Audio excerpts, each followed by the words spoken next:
और तुम देखो, अगर तुमने मेरी बेटी से शादी तोड़ी ना, तो जो भी प्रॉपर्टी मैंने तुम्हें दी है वो तो पूरी की पूरी वापस ले ही लूँगा, और आधी प्रॉपर्टी तुम्हारी भी लूँगा। अरे मेरी आधी प्रॉपर्टी भला क्यों लेंगे आप? इसलिए क्योंकि मेरी बेटी को आधा नज़र आता है और उसकी नज़र अभी तक तुम्हारी आधी जायदाद पर ही पड़ी है। अब तुम उसे घर से निकालोगे तो कुछ तो लेकर जाएगी ना। और अगर हम आपकी बेटी को अपने घर की बहू बना कर रखे तो? तो तुम्हारी पूरी प्रॉपर्टी तुम्हारी ही रहेगी, और जो मैंने तुम्हें दिया है ना, उसमें से बस मैं आधा लेकर जाऊंगा। अरे लेकिन अब आप अपनी दी हुई प्रॉपर्टी में से आधी वापस क्यों लेकर जाएंगे? अगर मैं आपकी बेटी को अपनी पत्नी बनाकर रखने को तैयार हूं तो?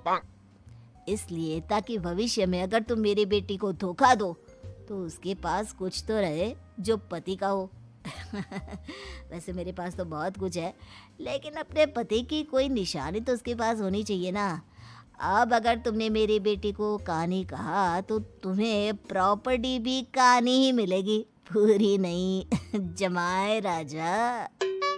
किशोरी लाल और राघव समझ चुके थे कि वो बुरी तरह फंस चुके हैं और अब उनके पास वहां से निकलने का कोई चारा नहीं है।